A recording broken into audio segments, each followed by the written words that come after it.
Di tahun 2024 nanti, pemilih dari generasi milenial dan Gen Z itu jumlahnya 56%. 56% semua 100 juta lebih pemilih. Wow, anak Dari muda total 205 juta. Kalau gitu misalnya nih calon nomor 4 nih asik. Julius Andre. Siapa dia? Jadi Lebih. bisa dibilang kalau misalnya semua Gen Z dan milenial kompak Pilih. memilih nomor 4. Oke, nice, bagus, keren. Memilih nomor 4 langsung menang. 50 Bisa berapa bayangin persen? nggak kekuatan gedenya kita tuh sebagai generasi muda. Dan kalian tahu nggak bahwa tiga calon ini lagi beramai-ramai mendapatkan simpati anak muda hari ini. Kok lu pilih siapa? Gitu kan, ada yang nanya ke gue. Kayaknya sih menurut gue pilih ini. Oh ya, gue disuruh mama gue. Gue disuruh mama atau papa gue buat pilih yang Oke, ini. jadi Nah, begini teman-teman ya. Anda memilih siapa asik? Anda memilih siapa? Kita punya Masih. kebulatan hati. Haleluya. Kayak kita pilih presiden yang akan mendukung Hello God. Puji Tuhan. Kalau ada presiden yang ngomong Hello God, langsung kita Nggak. pilih. Jadi rajin-rajinlah riset. Riset untuk apa? Melihat latar belakang dari nomor 1, nomor 2, nomor 3. Lihat latar belakang semuanya. Bukan cuma riset lihat latar belakang. Latar belakang itu maksudnya jejak politiknya bagaimana. Ya kan, karakternya itu bagaimana. Karena karakter matter. Tapi karakter bukan satu-satunya. Terus gimana cara kita nyari pemimpin yang benar, Koko?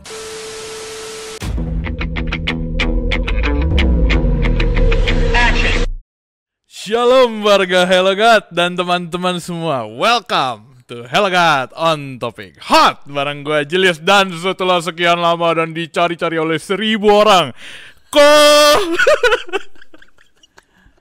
Andre Tunggal. Oh my goodness, it's been so long. Ini adalah perdana dalam 3 bulan. Perdana dalam 3 bulan, teman-teman. Lebih tepatnya 14 episode. Kok Andre tidak duduk di kursi sebelah sana.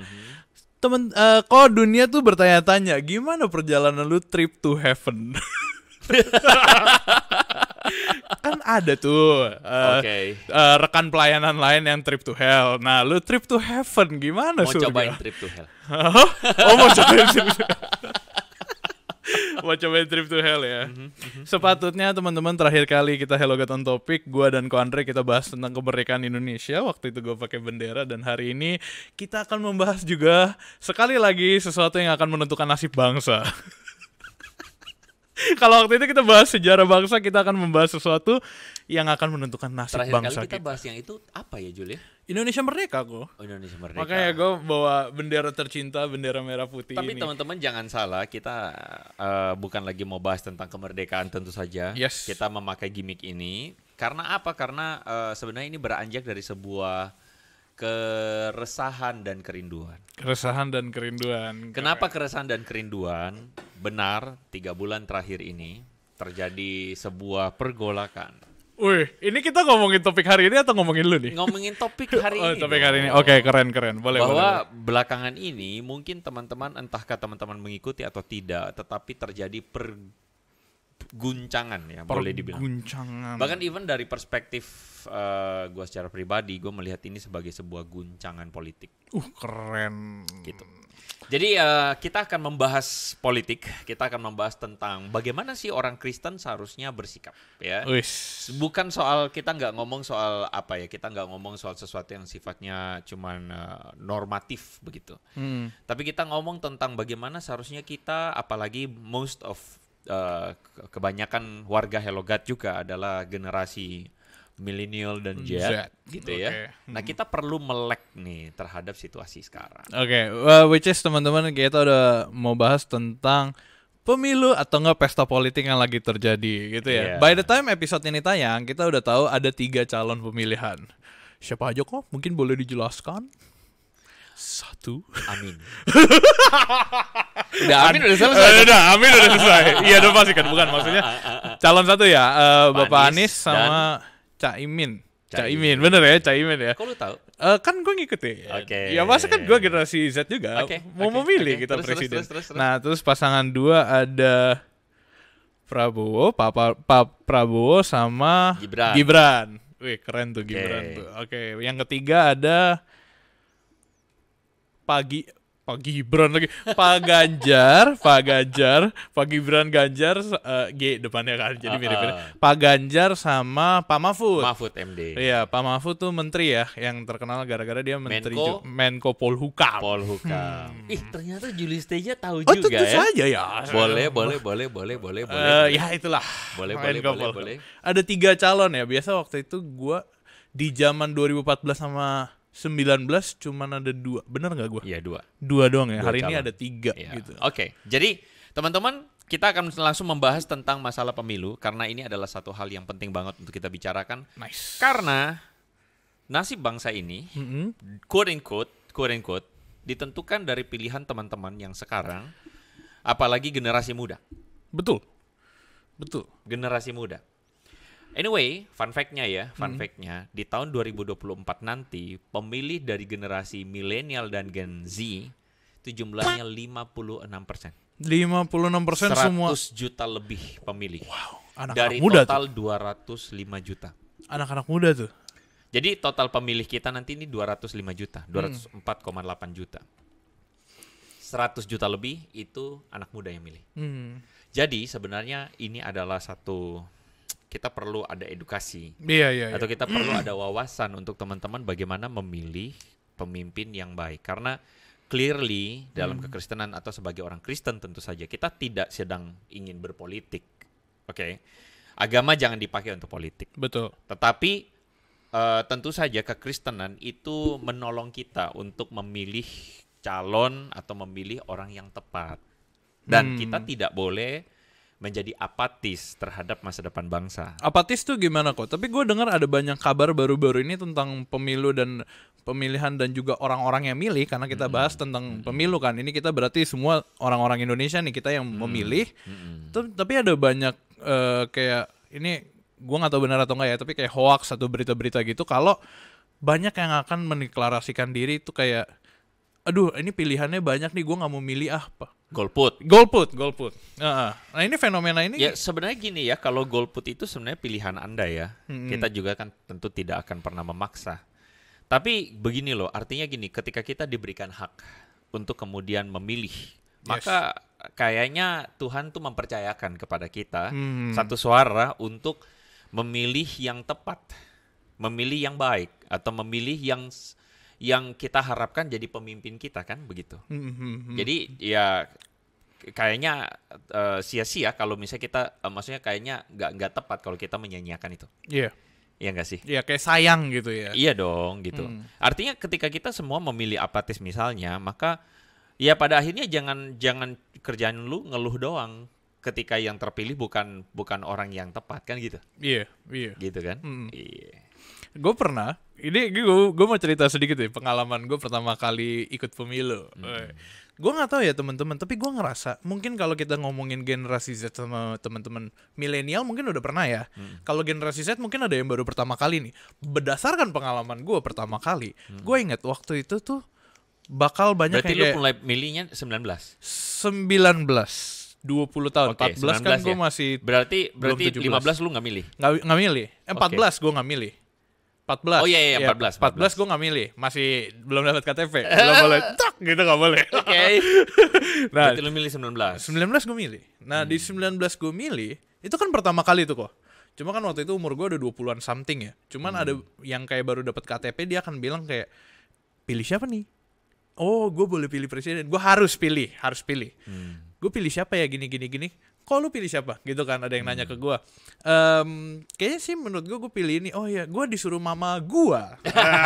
Gue disuruh mama atau papa gue buat pilih yang Oke, ini. jadi begini teman-teman ya. Anda memilih siapa? Asik. Anda memilih siapa? Boleh teman-teman tuliskan di kolom komentar sekarang. Jangan. Loh, itu gak apa-apa. Oh gak apa-apa, bener. Kira-kira Pilihan. kalau sekarang dilakukan pemilihan, kalau sekarang ini per video ini ditayangkan, teman-teman memilih yang mana, silakan tuliskan di kolom komentar, dan kira-kira apa alasannya? Wih, keren. Disuruh papa? Disuruh mama? Atau ada pilihan dari gereja? Disuruh pendeta? Semoga tidak ada pendeta yang kemudian suruh pilih ini. Kenapa? Karena Tuhan suruh. Haleluya, tapi jujur. Baru-baru ini ada iklan ya. Ada iklan. Sebentar, lu sebelum lu lanjutin. Oke, sebelum Please lanjutin. teman-teman, jika ada yang pendeta yang mohon maaf, ada rohaniwan pendeta yang ngomong begitu, jangan didengarkan. Ya, pilihlah berdasarkan rasionalitas yang baik, ya. Iya. Rasionalitas kita, tanggung jawab kita yang baik untuk memilih pemimpin yang baik. Apa baru-barusan apa? Gue baru ingat ada sebuah institusi rohani yang kayak ikut kita dukung. Pernah lihat gak lo? Sorry gue Nggak ketawa-tawa. tahu, Ini inside joke. Ini Nggak tahu. beneran. Nggak tahu. Ada institusi rohani. Gue nggak perlu sebut namanya. Sempat viral. Dia tuh bilang kami mendeklarasikan dukungan untuk paslon berapa gitu. Oh gitu. Gitu. Rohani ini maksudnya Kristen? Iya. Beneran? Beneran. Oh iya? Nanti gue kasih tunjuk abis ini. Gue gak bisa kasih tunjuk sekarang. Tunjukin di sini nggak? Hah? Tunjukin di sini nggak? Oh, coba kita lihat nanti ya. Tergantung Nanti kita lihat nanti ya. Pokoknya teman-teman kalau misalkan Gue mesti kurasi dulu tuh. iya, makanya lu harus lihat dulu. Kalau misalkan ini disetujuin, pan. Tapi sekali lagi ini bukan berarti harus pilih itu ya. Iya benar. Oke. Balik ke pertanyaan gua kok. Sebenarnya nah, ini kan Sebaiknya sih jangan banyak sih. yang Institusi bingung. rohani harusnya jangan kemudian dipakai untuk pilih A, pilih B, pilih C, jangan. iya, itu udah Jangan. pasti. Itu udah benar. Itu one thing. Itu artinya kita kemudian kita menodai mimbar agama dengan politik sih nggak bagus. Iya, harusnya enggak ini Ya gitu sih. Oke, balik ke pertanyaan gua tadi, ketika kita bingung memilih gitu. Akhirnya kita jadi ikut rekomendasi orang, ikut-ikutan jadinya. Lu pilih ikut nyokap lu? Oh enggak dong. Serius? Serius. Waktu itu jadi nyokap lu Gue suruh nonton pilih. debat presiden. Oh gitu. Gue nonton debat. Gue nonton visi misi mana. Gue sebagai Keren rakyat tuh. kritis bukan skeptis. Sudah lama Anda tidak mendengar quotes itu bukan? Nah makanya jadi kritis maksudnya ikutin gitu, telusurin kebijakan mana yang akan berpengaruh misalkan ke rakyat yang lebih baik, atau enggak yang mana yang lebih make sense, atau enggak yang mana yang at least berpengaruh ke diri lu secara positif gitu. Yoi. Lu lagi kuliah nih, terus ada misalkan ya, lu lagi kuliah, presiden bilang saya akan menurunkan biaya kuliah. Oh, cuan nih buat gua. Ya udah pilih dia misalkan. Tapi dia akan gitu. menurunkan biaya kuliah dengan mengorbankan kepentingan orang lain. Gimana menurut lu? Itu plus minus. Nah, itu susah tuh. Nah, ini masalahnya yang sering kali Gen Z atau katakanlah milenial, Gen Z lah ya, tidak pikirkan. Betul. Kadang-kadang ada janji politik yang gak realistis. Tapi lu ikutin aja. Oh, Ini cuma contoh ya. Iya, ini cuma contoh. Menurunkan biaya kuliah, atau kuliah gratis, tapi dia korbankan misalnya yang lain. Iya. Dia korbankan misalnya Biaya lingkungan pembangunan. hidup. Oh, pembangunan. Oke. Dia korbankan misalnya Oke, anggaplah aja ya, ngomong aja BPJS dia korbankan semuanya itu fasilitas kesehatan. Tapi demi pendidikan yang itu kan harus dilihat, gak boleh tuh. Gitu kan. Iya. Masalahnya ada yang dirugikan juga di bagian Nah, makanya kenapa di dalam podcast kali ini, Hello God on Topic kali ini, kita akan membicarakan, kita kasih perspektif teman-teman, gitu loh. Kita kasih perspektif supaya teman-teman tuh tidak memilih secara keliru, atau orang Kristen itu memilih secara, ya itu tadi, karena emak gua suruh kayak pendeta, jangan lagi ya. Atau gua memilih karena apa? Karena ngetren, gitu ya. Karena di sosmed orangnya tampil ngetren gitu ya, pakai, setahu gue sih sampai sekarang nggak ada. Misalnya nih ya, ada capres yang pakai sandal jepit kemana-mana. Gue baru mau nanya ngomongin siapa tuh. Gue mau ngomong. Ternyata itu contoh. Iya, jadi sekali lagi disclaimer teman-teman, kami tidak sedang menggiring opini teman-teman memilih kepada si A, si B atau si C. Pilih nomor 1, nomor 2, nomor 3, tidak. Kita tidak sedang giring. Tapi pilihlah berdasarkan pemikiran yang rasional dan takut akan Tuhan. Haleluya. Itu keren tuh. Udah nih kita selesai podcast sampai sini. Oke, fakta-fakta menarik dulu. Oh. Nah, kenapa kita memang mau bikin podcast ini? Karena memang Gen Z dan milenial ini pegang peranan penting tadi ya. Paling banyak. 50% lebih. 100 juta Jadi lebih. bisa dibilang kalau misalnya semua Gen Z dan milenial kompak memilih nomor 4. Oke, nice, bagus, keren. Memilih nomor 4 langsung menang loh. 50 Bisa bayangin persen. nggak kekuatan gedenya kita tuh sebagai generasi muda. Dan kalian tahu nggak bahwa tiga calon ini lagi beramai-ramai mendapatkan simpati anak muda hari ini dengan cara apapun, dari apapun sampai cara wajar sampai cara nggak wajar. Gitu loh. Jadi sadar nggak bahwa sebenarnya kita itu sedang diperebutkan anak-anak muda? Karena jumlah pemilih Yoi. mayoritas banget nih, Yoi. 100 Nah, juta. karena itu jangan pilih misalnya contoh tadi gara-gara wah ini calon ini menawarkan balon gratis. Nah, kalau pilih saya dapat balon misalnya. Balon gratis. Dapat lollipop gratis misalnya. At least dapat gratis cicilan rumah gitu. Jangan. Ya, Please jangan. jangan gitu loh. Kita punya bangsa ini masa depan bangsa ini tergantung dari pemimpin. Kita butuh pemimpin yang benar gitu. Bukan pemimpin yang ngasal doang gitu kan ya, yang cuman sugar coating doang atau cuman ngobrol-ngobrol. Terus gimana cara kita nyari pemimpin yang benar, Koko? Nah, sebelum masuk ke situ, gue kasih contoh beberapa nih ya. Kalian tahu nggak bahwa di tahun 2019 kemarin, Yes. kita tahu sama-sama bahwa saat ini nih terjadi perang, war. Oke. ya antara Rusia dan Ukraina. Yes. Dan oke, ini kompleks, tetapi kita tahu ada satu faktor penting di mana hari ini Ukraina tuh masih Berusaha memperebutkan kemerdekaan? bukan udah merdeka, Jul. Oh iya, udah Cuman merdeka. masih Memperjuangkan. kita mesti akui bahwa ada faktor keras hati, ngotot ya, Iya, nggak mau berhenti gitu loh. Oke. Salah satunya tuh karena Presiden Ukraina Zelensky itu ya mungkin bisa dibilang banyak orang juga menyesalkan ya, kenapa nih anak ini banget kayak bocil gitu. You know nggak bahwa sebenarnya Zelensky ini adalah komedian. Iya, tahu. Itu beritanya sempat viral ketika Dia komedian. awal-awal mulai. Dia bukan orang politik, tapi dia masuk dalam pemilihan election di sana dan dia terpilih tahun 2019 jadi presiden. Dan banyak orang menyesalkan sikap-sikap langkah politik dia yang berantakan. Oke. Dan itu akhirnya mengorbankan banyak warga Ukraina. Perang itu kan cost-nya terlalu besar, Jul. Yes. Mengorbankan bukan cuma korban nyawa loh, tapi Korban misalnya ekonomi sumber nggak berjalan daya. dengan baik, orang kelaparan dan sebagainya, orang kehilangan, itu celaka. Gitu. Kenapa? Karena ya seorang komedian. Kita bukan bilang komedian nggak bisa jadi presiden, enggak. Tapi ini adalah kasih satu contoh buat kita bahwa kita mesti hati-hati. Ada orang yang tidak punya karir politik atau tidak punya pengalaman politik yang baik, jadi pemimpin itu kan pemimpin politik juga. Oh, I see. Lu harus menentukan kebijakan negara lu, politiknya ambil posisi mana di geopolitik dengan keberadaan kekuatan-kekuatan besar sekeliling kita. Negara-negara tetangga atau negara-negara yang sedang berpengaruh hari ini, lu mesti pintar ambil langkah politik. Iya, kalau gue ringkas dikit itu berarti orang-orang yang harus emang punya jam terbang dan pengetahuan untuk hal itu. Sebaiknya.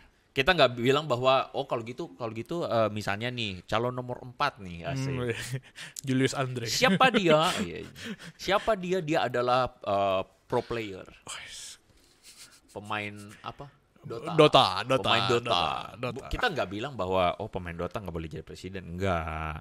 Boleh, tapi cobalah kita memilih rasional lah gitu. Artinya apakah orang ini punya kapabilitas jadi presiden? Kalau nggak punya kapabilitas jangan. Iya nggak? Iya. Nah, Zelensky sekarang banyak orang mengatakan bahwa dia menyengsarakan rakyatnya gara-gara keputusan-keputusan yang gegabah dan impulsif. Karena dia merasa misalnya dia punya backingan dari Uni Eropa gitu kan? Iya, atau NATO gitu. Nah, NATO maksudnya ya. Jadi itu kan jadi satu hal yang blunder sekali. Bayangkan kita memilih presiden hanya karena misalnya dia lucu.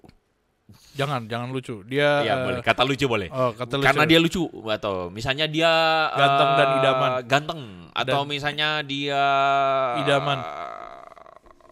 Gendut ganteng idaman gue. Gue takut tadi ngomong lucu, takut lo langsung lucu. Bisa lu sadar nggak? Nggak, gue sadar, okay. tapi kan lucu netral. Lucu netral, ya. Lucu netral. Bukan. Stop. Oke, tidak ya. Jadi maksudnya gini, coba hati-hati, gitu. Jangan sampai memilih karena ya udahlah, abis dia itu tadi lucu gitu, abis dia asik gitu, nggak bisa. Jangan. Tapi pilihlah presiden berdasarkan kualifikasi seorang presiden. Gitu. Tapi gue ngerasa kayak kalau kita bawa ke konteks kita ya, di Indonesia ini semua tuh punya kapabilitas dan kualitas yang lebih dari the mark gitu loh untuk menjadi seorang presiden. Iya atau enggak? Nah, sekarang masalahnya lu punya benchmark seorang presiden kayak gimana? Ya itu dulu, tadi. bro. Jam terbang dan pengetahuan. Benar gak? Kalau kita ya gue ngerti maksudnya. Kalau lu udah ketawa gue udah mulai connect nih sama Ko Andre nih. Sekali lagi ya, kita hati-hati ya teman-teman ya.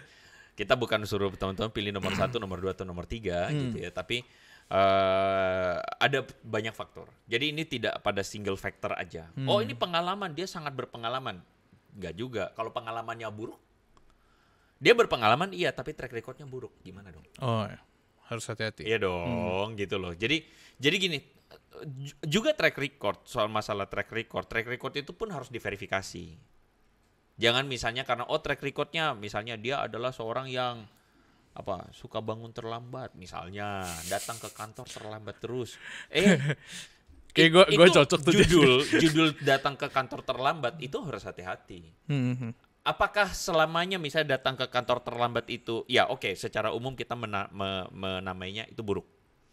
Tetapi apa cerita di balik itu? Nah itu juga harus hati-hati. Makanya penting banget yang namanya riset. Tapi kalau gitu gue putar balikin dikit lah ya. Oke. Gue putar balikin dikit. Kalau gue di posisi POV anak muda pemilih pertama nih. Gen Z tentunya millennials yang udah pernah milih atau enggak lagi milih. Itu kan tadi kita harus waspada dan hati-hati dan sebagainya. Gimana cara gue nentuin pilihan gue yang pas buat diri gue sendiri atau ngebuat Indonesia nih, karena kan 5 tahun ke depan itu nggak bentar loh. 5 tahun lagi Hello Gun masih ada. Masih. Weh gila, dua-duanya langsung kita punya kebulatan hati. Haleluya. Kayak kita pilih presiden yang akan mendukung Hello Gun. Puji Tuhan. Kalau ada presiden yang ngomong Hello Gun, langsung kita pilih. Pilih nomor 4. Sorry, gue off topic dikit deh. Itu langsung jadi intro ya. Gue mau off topic dikit. Apa? Misalkan ada yang nonton salah satu teman-teman seorang caleg partai politik di salah satu paslon. Terserah yang mana aja. Terus dia lihat, keren nih podcastnya. Hello God. Gue kasih dana. itu satu bisa gue kasih dana. Kita butuh meja baru nih guys. Udah goyah-goyah. Enggak. Menghina lu, gue yang beli ini. Bagus ini meja. Iya, tapi misalkan goyah-goyah. Misalkan 1, kasih dana. Butuh TV lebih gede. 2, TV lebih gede. 2, 3. Gue mau ada di situ. Jadi pembicara. Tiba-tiba lu dikontak, Pak Andre, si paslon ini mau jadi pembicara bareng wakil. Bapak Andre dan Julius bersedia. Wah, gue bersedia. Gue langsung bersedia. Saya di sini langsung. Kita nggak podcast di sini teman-teman. Kita podcast di meja yang lebih gede, TV lebih gede, peralatannya sure. Oke, itu off topic dikit teman-teman. Didoakan terjadi. Kejauhan ya. Oke, balik ke pertanyaan gue yang tadi. Jadi penting banget riset, makanya. Jadi penting banget untuk jangan bersikap masa bodoh terhadap pemilu ini. Mulailah riset dari sekarang. Tadi kita sempat bincang-bincang ya di luarnya sama tim Hello God, di mana semua tim Hello God itu Gen Z. Iya nggak sih? Iya. Kebetulan ya, semua Gen Z kan? Hampir semua loh, kalau nggak salah ada. Semua? Enggak, ada yang bukan Gen Z. Ada ya? Ada milenial 2 biji ya? Enggak, maksudnya elu tuh. Maksudnya yang bukan Gen Z itu elu kok. Iya sih. Cuma nggak boleh menghina. Oke, gue tidak boleh, saya minta maaf. Iya, semua. Oke. Tapi most of anak-anak nggak tahu. Nggak tahu mau milih yang mana? Nggak tahu. Jujur? Nggak punya pengetahuan politik. Nggak salah. Karena kan ya setiap orang punya preferensinya ya. Iya. Oke, gue ngomongin diri gue sendiri lah ya. Pandangan gue nih. Lu mendingan sih. Oh gitu ya? Oh, gue merasa dipuji. Nggak, cuma maksud gue saat ini kalau ada yang nanya ke gue, lu pilih siapa? Sekarang kan kalau teman-teman sadar ya, gue nggak tahu, lu juga pasti sering di circle lu pergi makan atau kemana, pasti ada yang kayak, oke, jadi pilih yang mana nih, 1, 2, atau 3? Yeah. Pasti pernah banget dong. Teman-teman juga pasti ngerasa gitu. Terus setiap kali gue ada di posisi itu, gue nggak bisa jawab. Gue bilang, gue belum tahu loh mau pilih yang mana. Gue bilang kan masih Februari ya. Emang sih masih Februari, udah deket bahkan teman-teman semua udah mulai kampanye gitu, 1, 2, 3 udah mulai kampanye. Gue bilang gue belum tahu siapa. Gue bilang gue harus tunggu misalkan debat capres gitu. Iya. Debat capres atau enggak, gue tunggu sampai mereka udah mulai ngomongin tentang kebijakan, visi misi. BTW mereka juga sebenarnya udah ngomong visi misi gitu. Tapi gue masih belum tahu gitu Lu tanya posisi gue gue. Makanya. Gue udah punya pilihan belum?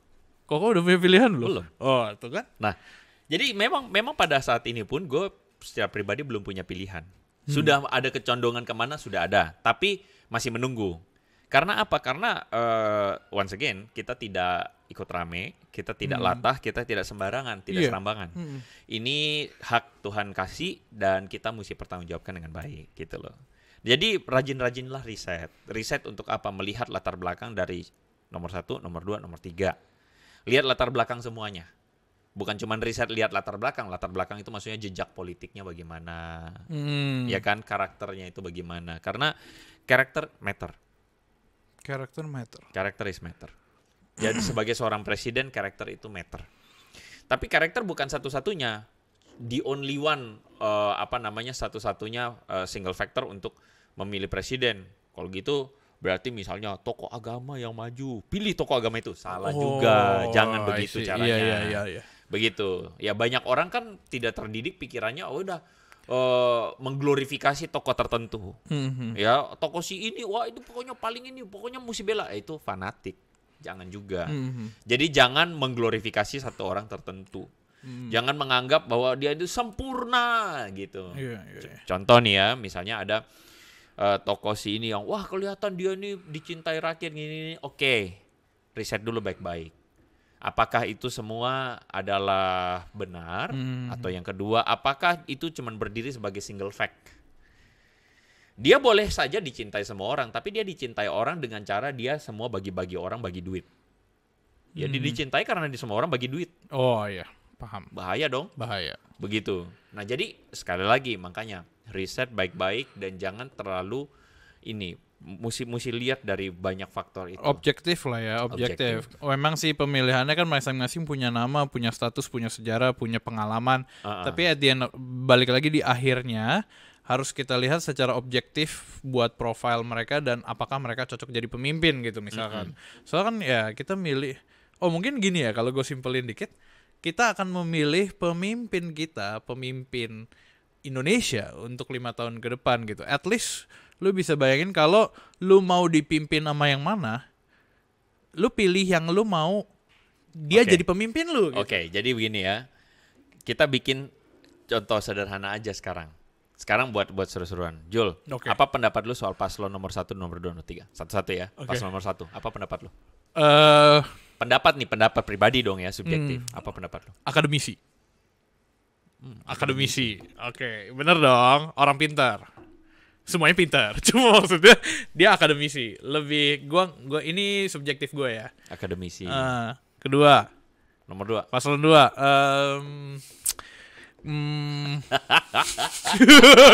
Takut gue ngomongnya.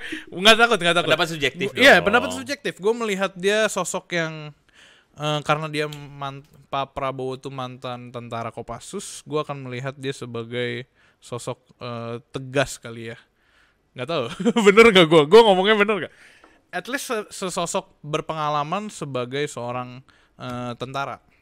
Kalau tadi kan berpengalaman pendidik, ini kayak jenderal atau gimana lah gitu. Paslon 3, Bapak Gubernur dulu, bener gak sih? Gubernur Jawa Barat, Bapak Gubernur. Tiga-tiganya tuh punya kapabilitas masing-masing untuk menjadi seorang leader. Oke, itu pendapat Julius ya Keren banget gue pendapatnya. Kelemahan nomor 1. Oke, kita ganti topik ya teman-teman. Ayo kita bahas yuk, ya. Kita coba cross lebih ini yuk, lebih stretch yuk. Lebih berani yuk. Oke, ini berarti gue harus ngomong nih. Kelemahan nomor 1. Mungkin gue akan bilang dia pengalamannya kurang gimana gitu. Kurang mencolok. Kurang gimana? Kurang mencolok. Dia pernah jadi gubernur. Makanya kurang mencolok. Kurang mencolok. Tapi ya kurang mencolok. Yang 2. Mungkin relasi. Mungkin ya. Relasi sama pihak-pihak internasional gitu misalkan. Oh. Maybe. Dia punya background nomor 2, background kuliah di luar loh. Sekolah di luar di Singapura dan kalau nggak salah di US ya, kalau nggak salah. Dia punya kemampuan speech dengan dunia internasional dalam tentu saja dalam bahasa Inggris bagus. Oke. Kalau bilang relasinya jelek, Mungkin berarti gue akan ngomong, kalau gue ngomong itu nanti gue salah lagi. Mungkin gue akan ngomong apa ya kalau gitu, yang kedua ada kekurangan di bagian jam terbang kali ya. jam terbang. Boleh lah gue Jam sebut. terbangnya Menhan loh. Hah? Dia Menhan loh. Ininya saudara satunya. Saudara satunya. Saudara satunya. Cawapres. Yes. Oke, lanjut. Masuk ya. Yang ketiga mungkin gue akan ngomong kekurangan di pengalaman masa lalu. Might be, mungkin. Apa pengalaman masa lalunya? Nomor 3. Ya mungkin ada beberapa kinerja yang perlu diperbaiki gitu mungkin. Contohnya? Contohnya yang tidak bisa saya sebutkan di sini, kalau mungkin gue sebutin tolong disensor. Piala Dunia. Oh, waktu dia bilang Piala Dunia Iya. menolak timnas Israel. Oke, Ini untuk seru-seruan nanti akan dipublish atau ini nanti semua akan publish. Oke, gas. Gitu. Publish. Jadi tujuan pertanyaan ini adalah Enggak tujuannya. Tujuannya umpan balik. umpan balik maksudnya? Oke, gue harus nanya lu sekarang ini. Takut nih gue kalau gue nanya. Oke, Koko. Dari subjektif lu. Gue udah jawab nih tadi tiga-tiganya kelebihan dan kekurangan. Kalau dari lu? Gue punya pendapat. Hmm. Gue punya pendapat secara pribadi. Artinya gini, ini sekali lagi pendapat subjektif, tidak untuk teman-teman memilih nomor 1, nomor 2 atau nomor 3 sekali lagi. Tetapi kita perlu untuk melihat rekam jejak. Masing-masing tiga-tiga punya rekam jejak yang baik, tapi juga ada rekam jejak yang negatif. Sekali lagi ya, teman-teman ya, tidak ada presiden sempurna, tidak ada pemimpin sempurna. Tapi kita memang memilih yang the best from the worst. Ya, artinya kita nggak bilang bahwa 3 calon ini worst semua, nggak juga gitu ya. Tapi maksudnya pasti masing-masing kan punya kelemahannya. Tapi kita memilih yang paling baik dari kelebihan dan kelemahannya gitu kan. Yes. Nomor 1, kita mesti akui bahwa ada rekam jejak isu agama yang dipakai, sentimen agama yang dipakai untuk waktu itu mendapatkan kekuasaan. Iya. Itu nggak bisa kita buang kayak gitu. Kalau ada rekam jejak itu, saya lagi presiden yang kita ingin pilih presiden yang seperti apa? Presiden yang kita rindukan membela hak minoritas. Kalau ada narasinya mayoritas dan minoritas. Membela hak-hak semua orang, begitu. Bukan secara fanatik membela minoritas, tidak, tetapi membela hak semua orang. Artinya semua orang punya hak untuk hidup di negara ini, juga semua orang punya hak untuk misalnya dalam hal beragama, misalnya semua orang punya hak untuk beragama. Tapi kalau misalnya sentimen agama dipakai, maka itu adalah satu nilai minus buat gue secara pribadi. Begitu, ya. Kelebihannya ya, kalau kita bilang nomor 1, kelebihannya ya kata-katanya baik, sopan, begitu ya, kelihatan sopan, baik. Well, itu saja kalau komen gue soal nomor 1. Oke, itu. Ya nggak apa-apa, dipersingkat aja setiapnya. Tadi gue lagi mikir-mikir, tadi gue ngomong ada yang salah gak ya? Kasih gue, menurut gue semuanya netral sih. Yang nomor 2, kalau gue melihat bahwa teman-teman perlu mempertimbangkan faktor masa lalu, soal masalah, oke lu bilang tegas dia mantan militer dan sebagainya, tapi teman-teman perlu meriset kembali tentang bagaimana rekam jejak waktu di militer itu. Ada cerita yang tidak terlalu baik, begitu, soal pelanggaran HAM dan sebagainya, isu-isu pelanggaran HAM. Jadi itu perlu untuk dipelajari.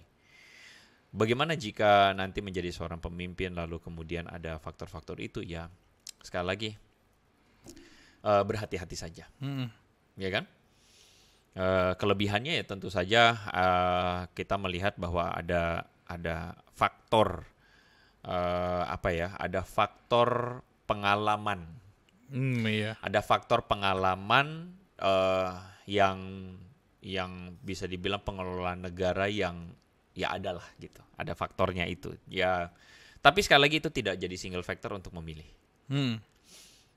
Kalau nomor 3, pandangan gue kelemahannya ya gue pernah bete juga gara-gara Bisa-bisa ya. gara-gara ya itu tadi yang sama kayak lu. Oke. Ya itu gue pernah bete juga. Cuman makanya dari itu gue waktu itu tidak langsung cepat-cepat memilih 1, 2 atau 3 Iya, makanya. sampai sekarang. Ya, Sampai tapi gue masih berhati-hati melihat kayak gitu. Kelebihannya ya tentu saja ada sebuah kultur, Oke. ada sebuah kultur kepemimpinan, haluan negara yang diletakkan oleh pendiri bangsa kita, yang dipelihara oleh si nomor 3 bersama-sama dengan orang-orang sekeliling dia dan partai sekeliling dia. Oke. Nah, jadi rekam jejaknya cukup oke begitu, dan ya ada kultur itu, ada satu kultur haluan negara yang baik yang perlu dipertahankan. Iya. Gua tiba-tiba mikir ya, gara-gara kita ngomongin soal kelebihan dan kelemahan, gua akan melihat dari perspektif kita sebagai pemilih yang dewasa, sebagai pemilih yang bertanggung jawab gitu, apalagi milih seorang presiden. Tiga-tiga ini kan udah 3 calon yang dipasangkan, tiga-tiga ini tuh dipilih oleh begitu banyak orang rakyat yang memilih mereka, dan nanti akan dipilih oleh semua gitu di hari H nanti tanggal berapa kok? Februari 14 Februari ya? Valentine. Hari kasih sayang banget tuh. Iya, cuma kalau gua akan lihat dari perspektif bertanggung jawab dan udah lebih dewasa, gua akan bilang kalau yes, mereka manusia, mereka punya kelemahan, mereka punya kelebihan, tapi bukan berarti setiap mereka tuh nggak layak jadi pemimpin gitu. Ya. Gua akan melihat kalau mereka tuh masing-masing punya kapabilitas mereka punya kemampuan mereka, dan kalau mereka udah mencalonkan diri, mereka akan bertanggung jawab dengan status yang nanti rakyat akan kasih gitu. Ya. Jadi kita sebagai pemilih, gue melihatnya kita tuh juga bertanggung jawab untuk tahu mana yang harus kita pilih gitu. Kita bertanggung jawab untuk cari tahu juga mana yang cocok buat nanti jadi seorang presiden. Jadi gue akan bilang kalau sebagai pemilih, saran gue adalah kita harus mencari tahu dari atas sampai bawah. Ya. Supaya nanti ujung-ujungnya kita bertanggung Jadi jawab. begini, tadi kan kita ngomong rekam jejak ya. Kita ngomong riset, kita ngomong rekam jejak. Ada riset kedua yang mesti dipelajari. Riset kedua adalah soal masalah kampanye tadi. Jadi apa yang ditawarkan sama pemimpin-pemimpin ini dan rasional atau tidak. Makanya teman-teman adalah baik kalau kita ikut debat capresnya. Adalah baik kalau kita perhatikan apa sih yang mereka tawarkan, rasional atau tidak. Ya, contoh yang tadi ya misalnya ya, kuliah gratis. Ini yang pasangan nomor 4 ya? Pasangan nomor 4. Nomor 4 ya, kuliah gratis tapi dia hantam itu semua yang lain. Wah, ini kan celaka juga misalnya ya. Atau misalnya dia tawarkan balon gratis buat semua gitu. Itu kan gimmick-gimmick program yang nggak penting banget gitu. Iya. Nah, itu harus diriset dengan baik. Iya. Yang ketiga, risetlah partainya. Nah, itu penting. Jadi 3 calon kita ini naik semua berdasarkan partai, ya kan? Iya, Ada iya. partai-partai sekeliling mereka yang mendukung. Ingat Jul, pada akhirnya buat teman-teman Gen Z, milenial yang mungkin lu udah tahu juga, bahwa pada akhirnya ketika pemimpin ini naik, maka dia ada sebuah quote and quote, sebuah Higher power gitu kata Coldplay. Bukan. ya pada akhirnya dia harus mengakomodir kepentingan partai pendukungnya. Oh iya. Nah, masalahnya adalah kalau misalnya udah kepentingannya banyak lebih. Ya gitulah. Nah, itu harus dipertimbangkan. Ya harus dipertimbangkan untuk itu dan Ya, sebagainya. itu harus dipertimbangkan. Iya. Jadi jangan kita tuh mengatakan wah ini si misalnya ini calon nomor 4. Nah, calon nomor 4 wah terbukti teruji. Perhatikan situasi politiknya dia. Perhatikan jalan politik yang dia ambil. Ketika jalan politik dia yang diambil menyandra, pada akhirnya dia tersandra oleh banyak kepentingan, sulit. Betul nggak? Iya. Kurang lebih Jadi betul. that's not the solution. Misalnya nih ya, Iya. kita pilih Julius, kita langsung pilih dia jadi pemimpin. Tapi masalahnya Julius punya hutang politik sama A, B, C, D, E. Gue pikir Dia nggak akan Andre. dia nggak akan bisa jadi pemimpin yang ini. Kayak gitu, itu juga harus dipertimbangkan. Oke. Nah, jadi ya sekali lagi kita tidak memilih manusia sempurna. Masing-masing punya kelebihan dan kekurangan. Tetapi bertanggung jawablah dengan cara meriset. Riset backgroundnya.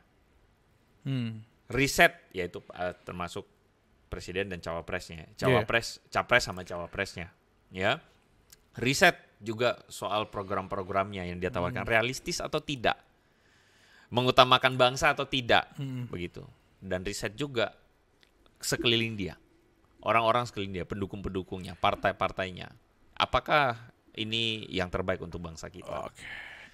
Di episode Hello God on Topic lu comeback nih, gue berasa kita jadi pengamat partai politik, bukan pengamat partai politik, pengamat politik yang luar biasa nih. Dari tadi kita kasih nasihat, wejangan dan saran. Tapi balik lagi, saran, wejangan dan nasihat itu adalah untuk kita menjadi pribadi yang lebih bertanggung jawab.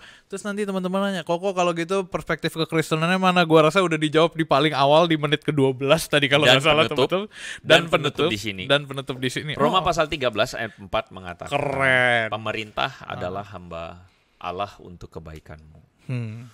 Nah, itu perspektif dari Paulus kepada jemaat di Roma. Teman-teman, waktu itu kekristenan di Roma itu minoritas, tentu saja. Ya, kekristenan itu adalah bagian kelompok masyarakat yang hidup di bawah pemerintah kekaisaran Roma. Yang kita tahu kekaisaran Roma itu punya satu berita tidak baik, misalnya mereka mempersekusi kelompok minoritas, atau mereka juga pernah, tergantung rajanya juga sih. Ini kita tergantung ngomongin kaisarnya. Nero bukan? Ya, Nero ancur-ancuran sih. Iya. Ya, dia mempersekusi orang Kristen ancur-ancuran. Tapi bukan berarti sebelum Nero, ini kan Paulus tulis ini Di zaman itu. Iya, sebelum. Jadi sebelum Nero itu pun kekristenan itu muncul sebagai minoritas, dan secara sosio-psikologi itu minoritas mudah banget dipersekusi. Tapi Paulus menariknya mengatakan bahwa hiduplah dalam hormat kepada pemerintah. Hormat, bukan ketaatan mutlak ya. Iya. Hormat, karena kita akan taat mutlak kepada Tuhan. Iya. Tapi kita sebagai bagian dari warga politik, kita harus punya hormat kepada pemimpin. Paulus mengatakan hormatlah kepada pemerintah. Paulus mengatakan taat memang, tapi taat itu dalam konteks hormat ya kepada pemerintah. Artinya gini, Paulus tidak mengajarkan kepada orang Kristen untuk masa bodoh. Tuhan Yesus ketika ditanya soal masalah kewajiban membayar pajak, Tuhan Yesus mengatakan bayarlah pajak kepada kaisar, tapi juga bayarlah kepada Tuhan apa yang jadi kewajibanmu. Artinya gini, pemerintah secara politik dan sebagainya itu tidak bisa kita abaikan. Kita harus menjadi warga negara yang baik. Warga negara yang menghormati pemerintah. Nah, artinya pemerintah itu dipandang sebagai wakil Tuhan untuk mewujudkan keadilan sosial, mewujudkan kesejahteraan bersama. Jadi ketika ada pemerintah punya ini yang baik, dukung. Ya, kita bersyukur di Indonesia, ya calon-calon ini punya ada norma kebaikan yang menjadi dinding mereka, begitu. Ya, tapi kita pilih yang paling baik harusnya. Jadi sebagai orang Kristen, kita harus punya tanggung jawab untuk juga turut serta mewujudkan pemerintahan Tuhan melalui orang-orang ini. Jadi pilih yang baik, paling baik. Pilih yang baik. Who won? Siapa yang akan menang? Kalianlah pemilihnya. You decide. So, saya nggak tahu teman-teman, apakah teman-teman senang dengan episode kali ini? Mungkin menjadi agak berbeda, begitu ya. Tetapi Hello God, sekali lagi, Hello God on Topic hadir untuk menjadi relevan buat dunia kita. Dan kita ingin juga supaya teman-teman dalam hal politik pun kita menjadi orang Kristen yang berpolitik tapi dengan benar. Iya, gue suka nih pembicaraan pinggir jurang gitu. Apalagi jadi apakah episode ini gue nggak tahu, kita lihat nanti ya. Nanti ini nggak satu-satunya pinggir jurang. Menurut teman-teman perlu nggak kita bikin lagi episode seperti ini, tapi nanti mungkin menjelang pemilu. Terakhir pinggir jurang episode 2 episode kemarin tuh dahsyat. Gue kayak dak-dik-duk gitu. Israel ya. Ya teman-teman Israel. Ya gitulah. Ini ya teman-teman, grateful banget hari ini Ko Andre juga bisa menemani kita setelah 14 episode dia trip to heaven. Boleh oleh apa dari surga? Setelah 14 episode menarik diri lalu kemudian melihat keadaan politik. Oh gitu. Disclaimer, Andre Tunggal tidak jadi caleg ya. Kalau gue jadi caleg, gue mesti bela salah satu capres mati. Ya, puji Tuhan kalau gitu.